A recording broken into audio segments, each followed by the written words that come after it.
घेऊन आले 3 मिनिटात सादर करायचं। सर्वप्रथम खरं सोलापूरकरांनाच मला धन्यवाद द्यावं असं वाटतं की ज्या कामांची प्रेरणा सोलापूरने दिली आणि मागच्या 30 वर्षापासून काम करता आलं, तोच राष्ट्रीय स्वयंसेवक संघाच्या माध्यमातून काम करत करत जो अनुभव मिळाला आणि सगळ्या लोकांनी सहकार्य केले, त्यामुळे ते उद्योगवर्धिनी नावरूपाने आली।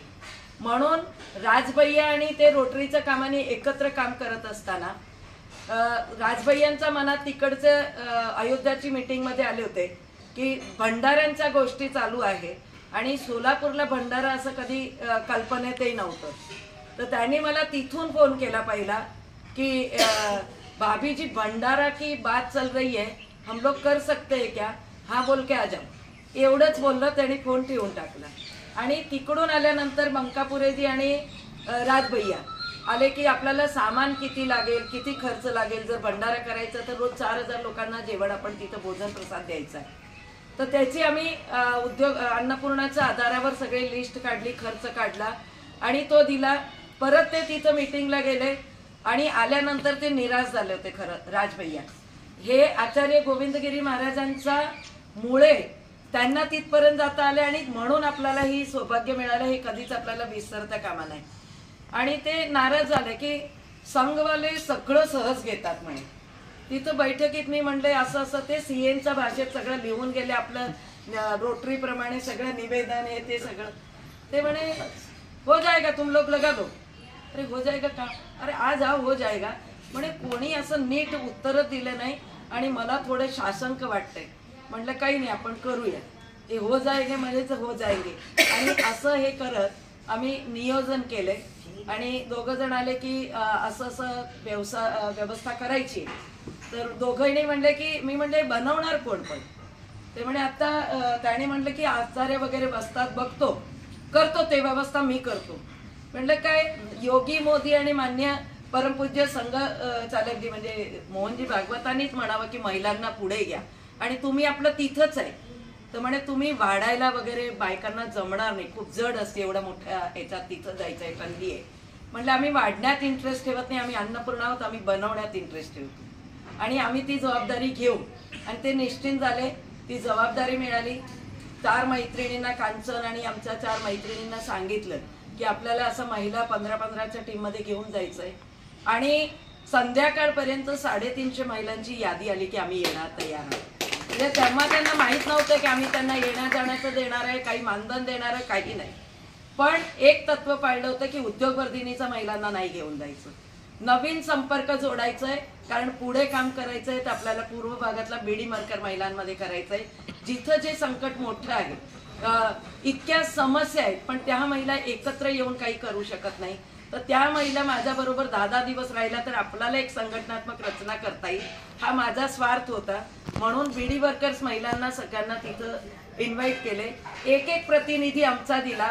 उद्योगवर्धिनीचा जो प्रतिनिधी जाईल त्याला 1ही रुपये द्यायचं नाही, येण्या जाण्याचं स्वतः करायचं, हा एक प्रत्येकाला सांगितलं। तयार झाल्या आणि त्या भूमीत जायला सगळे तयार, पण इथून जे तिकीट करण्यापासून जे सगळं त्यांच्या मागे, तिथं गेलो मी, पुरुषोत्तमजी उडता, त्यांचे पत्नी मेधाताई होते, बंकापुरेंचा मुलगा आणि अमित गांधी, असे आम्ही 6 जण तिथं गेलो।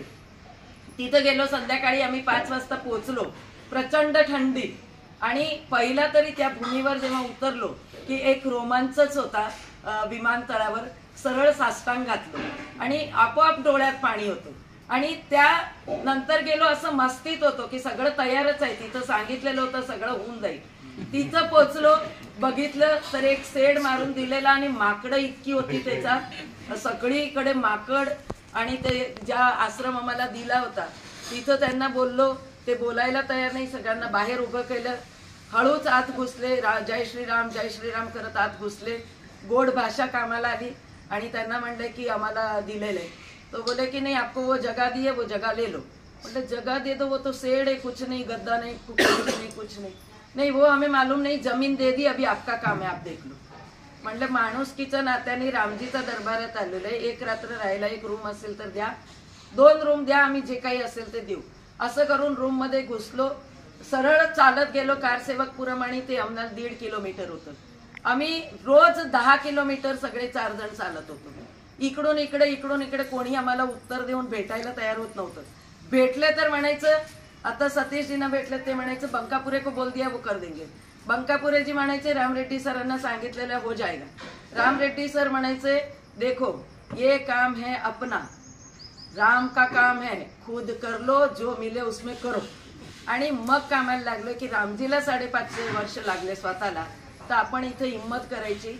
दोघंही जिथं जाईल तिथं फिरेल, सगळ्यांना बोलून गोड बोलून सगळं स्ट्रक्चर तयार केलं. माकडांनी आत येऊ नये म्हणून जाळी बसवली. रात्री छान झोपलो की आता सगळं व्यवस्थित आहे. सकाळी गेले तर सगळी जाळी तोडून माकडं आत, आमचं सगळं काढून टाकलं. तिथं आत गाद्या बिद्या होता त्याच्यावर घाण केलं, सगळं घाण केलं. परत ते स्वच्छ केलं, परत केलं. पण ह्या याच्यातनं आम्ही शिकलो की प्रांतामध्ये जाऊन या महिलांना आणि स्वयंसेवकांना घेऊन, तेव्हा तर आमच्या बरोबर कोणी नव्हतं, आम्ही 6 जणच झुंज देत होतो. 2 मुलांना एक गाडी दिली होती, यांचा मुलगा आणि अमित जो आहे ते बाहेरचं फिरण्याचे काम करत होते. आमच्या 4 जणांकडे पास नव्हता. सगळ्यांचे पास आम्ही केले आणि आमचे पासच केले नव्हते. बिन पासाचे पास झाले आणि सगळीकडे घुसून फिरलो आणि हे काम उभं केलं. 22 तारखेला आम्हाला 20ला सुरू करायचं होतं, पण 24 तारखेला आम्हाला भंडारा सुरू करता आला. उदयपूरहून भांडी भाड्याने घेतली, तिथून मागवली. एवढे लांबून भांडी सगळी तिथं आली.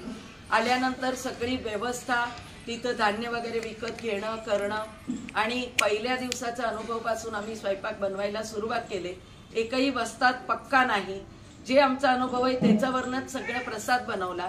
आणि अनेक प्रतिक्रिया आल्या की मराठी माणूस कधी पुढे पोचत नाही आणि इथपर्यंत तुम्ही आलात. आणि त्याच्यातही महिला सगळ्या करताना बघून हा जो मातृभावानी जो आहे तो एकाला एक लोक सांगून तिथं जेवायला यायचं, फोन करून विचारायचं की आम्ही काही देऊ शकतो का, आम्ही तुम्हाला काही देऊ का. म्हटले फक्त तुम्ही भोजन सेवा घ्या, आमच्याकडे आम्हाला घ्यायचं काही नाही, आम्हाला द्यायचं आहे. आणि अनेक लोक येऊन खूप जणांनी मुलाखती घेतल्या, फोटो घेतलं आणि खूप छान प्रसादांची रोज पुरी भाजी भात आणि लापसी किंवा शिरा असं रोज 4000 लोकांचं तिथं प्रसादांचं सुरुवात झाली. महिलांनी खूप जोमाने सगळ्या कामांची सुरुवात केली, पुरुषांनी पण सपोर्ट केलाय. आणि अडचणी येतच असतात. अडचणी पाडा वाचला तर ते खूप मोठं आहे. रोज उठून यांना सांगायचं, कारण महिलांना तिथून यायला थंडी इतकी. मला खरंच आवर्जून वाटतं ते त्या पोरांचं जे महिला आले, माझ्यापेक्षाही कौतुक त्यांचं आहे. भले मी 26 दिवस राहिले, पण माझ्याकडे देवाने दिलेली थोड्या सुखसुविधा होत्या की माझ्याकडे काहीतरी स्वेटर बिटर तरी होतं.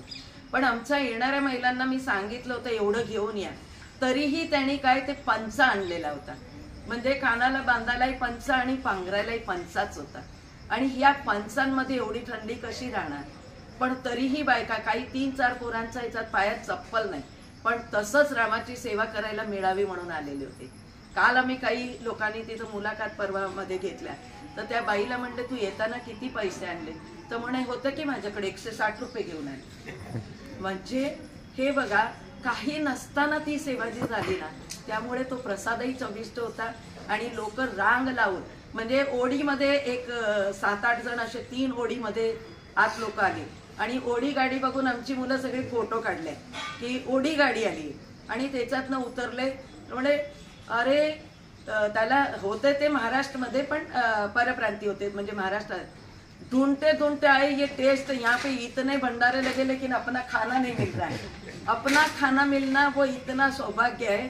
हम ढूंढते आए कि गरम गरम खाना मिल जाए और अपना टेस्ट मिल जाए. आपण तिथं बिन प्याज लसूण कांदा वापरला नाही अजिबात, पण तरीही तिथं छान प्रसाद देता आला. आणि एकूण आता ह्या सगळ्या जातील त्याच्यात 200 महिला, सगळे मिळून 200 लोकांचा हा सहभाग राहणार आहे. इथून जे केलं, राजभैयांचा सपोर्ट असेल, तिथंही राजभैयांची पळापळी. नंतर बंकापुरेजी आणि संजू हे दोघांनी इथून तिकीट करणं पाठवणं, तिकीट करून पाठवली, त्याच्यात मध्ये पकडले, एकाचा मोबाईल गेला, काही महिलांची रडारडी, घरातले फोन की आता काय करायचं. येताना जे लोक तिथं उतरली, ती 21 तारखेला उतरली प्रयागराजला, पण त्यांना प्रयागराजून इथं यायला अडचण होती, येऊ देत नव्हते. त्यांना म्हणले तुम्ही काशी करा, जीवाची काशी केल्यावर राम पेटते. असं त्यांना गोड बोलले, काशी झाली त्यांची आणि निघाले. तर इतक्या ठिकाणी त्यांना अडवलं गाड्या की तिथं जाता येणार नाही. आता सगळी ठिकाणी अडवलं. यांच्याकडे जेवणाचं काही नाही, यांच्याकडे खूप पैसे नाही. जे पैसे होते तेवढे तोटके होते की पुढे लागले तर काय करायचं. आणि बसवाला घाई करायला लागला, इथून फोन सगळीकडनं. शेवटी म्हणलं आत्ता आपण रामाला दावा घालायचा. कांचन सोबत होती, तिने सेवामध्ये पण होती. कांचनने 8 दिवस स्वयंपाक पण केलाय तिथे. कांचना श्रीरामला म्हटलं खाली उतर, उद्योगवर्धीने कधी काम येईल. तिथं महिला पोलीस दिसत असेल तर भेट आणि त्यांना म्हणाव की जय श्रीराम, हम लोग भंडारे के लिए आए, अभी व्यवस्था नहीं हो रही है जाने की, हमारी यहाँ रहने की और खाने की कुछ व्यवस्था होती है तो देखिए मैडम, हम 40 लोग हैं. खाण्यापिण्याचं त्यांच्या गळ्यात घाल म्हणजे तुम्हाला पुढे पाठवू. ते म्हणे कसं सांगायचं. म्हटलं तू उतर आणि गोड बोल. त्याने उतरले आणि म्हणले मॅडम हमारी कहाँ व्यवस्था हो सकती है की महिला आहे. ते म्हणे चलो जाओ. बॅनर लावले आणि पूर्ण आमच्यापर्यंत येऊ दिले. नंतर आम्हाला अडचण आली नाही, अडचण कुठलीच आली नाही. फक्त जो आनंद मिळाला, खरं राम मंदिरच्या याच्यात ह्या सगळ्या आत होते, पण त्याच्यापेक्षा जास्त मी पुरुषोत्तमांना आणि बहिणींनी जो आनंद घेतला तो कोणी नाही घेतला.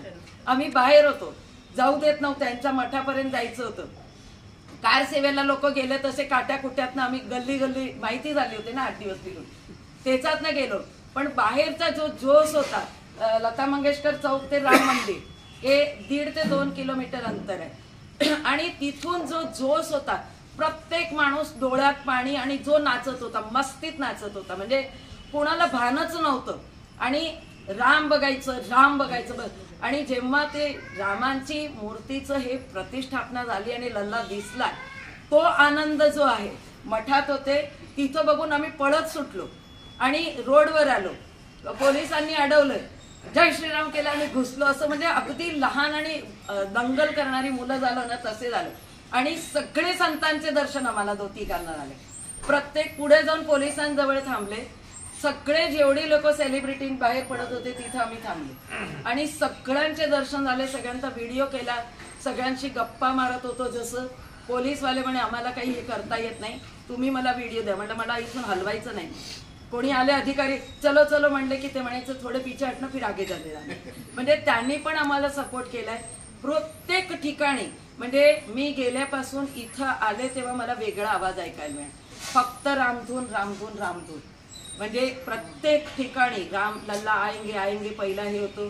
पोलीसची गाडीत ते, एसटी बसमध्ये ते, सिटी बसमध्ये ते, कचरा गाडीवर पण तेच.